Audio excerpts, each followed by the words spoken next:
Code of conduct for the followers of the Imam. Majlis 7. Obedience to the Imam. It is the duty of everyone who has given a pledge of loyalty to the Imams that he should fulfil the terms of his pledge and always keep them in view. He should never act contrary to the orders of the Imam. In carrying out his orders, he should never exceed the limits, nor fall short of them. He should not budge an inch from the right course. He should not put his interpretation on what he hears from the Imam. He should say nothing on his own account. He should not allow his imagination to influence his mind in these matters. It is said that once Imam Jafar, greetings of God be on him, said to some of his followers, "You should be our silent propagandists."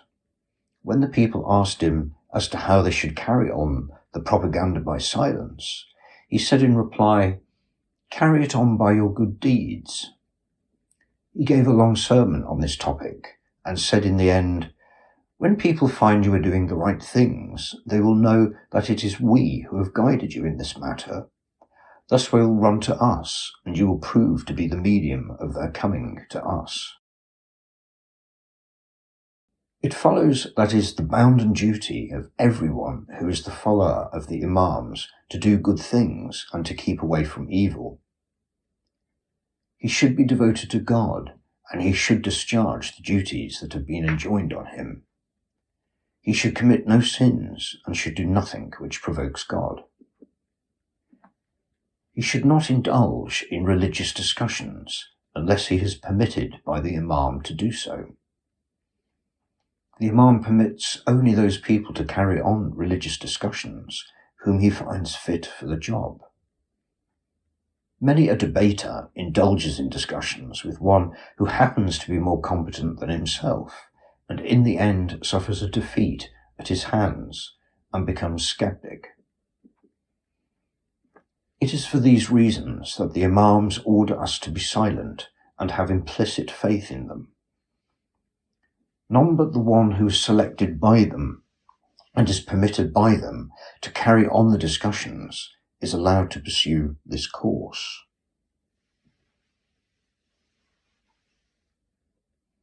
One of the Imams said to one of his da'is, "If you find your opponent a better debater than yourself, then take the help of the inner knowledge.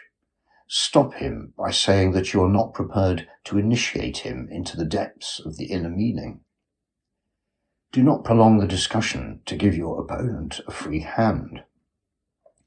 It will create a bad result and make your opponent firmer in his stand. Keep him in suspense if you are afraid of continuing the discussion. On the other hand, if you know at the very beginning that your opponent is a better debater, do not discuss with him and stop him by saying that you believe in inner things, for very often discussion with those who are on the wrong path leaves the impression on the audience that your opponents are right. This is exactly what happened when the sorcerers challenged Moses by bringing their ropes and sticks and making them look like snakes. Moses got frightened of the wrong impression they had created on the mind of the audience, although in the long run truth prevailed and the falsehood was eradicated. It is out of these considerations that we have been ordered by the Imam to be silent and secretive. Imam Jafar, greetings be on him, is reported to have said to some of his followers who offered their services for his support, "We asked you to do something easier than this, but you did not do it." They said, "What is that, O the grandson of the Prophet?"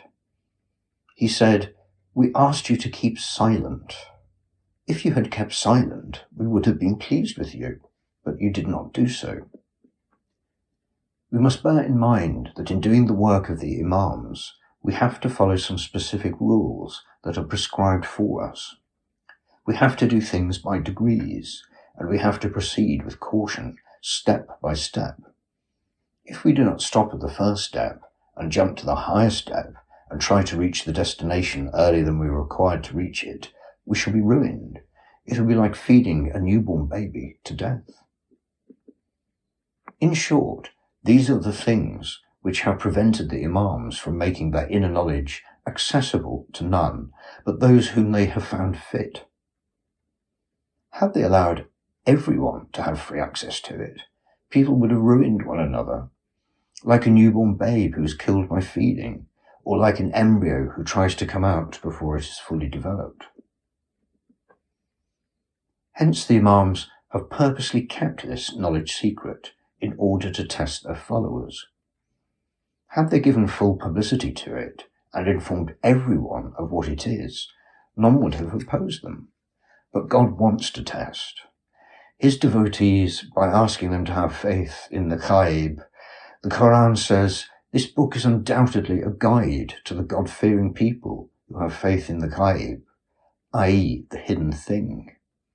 These are the people who, according to the Quran, have been guaranteed success. If God had desired, He could have forced all men to be devoted to Him. He could have easily asked some angel to shout from above and call people to devotion. It would not in that case have been necessary for Him to send one of His apostles to guide people.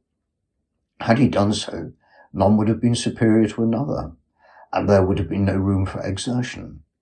In that case, there would have been no reward and no punishment. All the people would have been of one type, and knowledge and accomplishments and such other gifts of God would have been evenly distributed amongst them.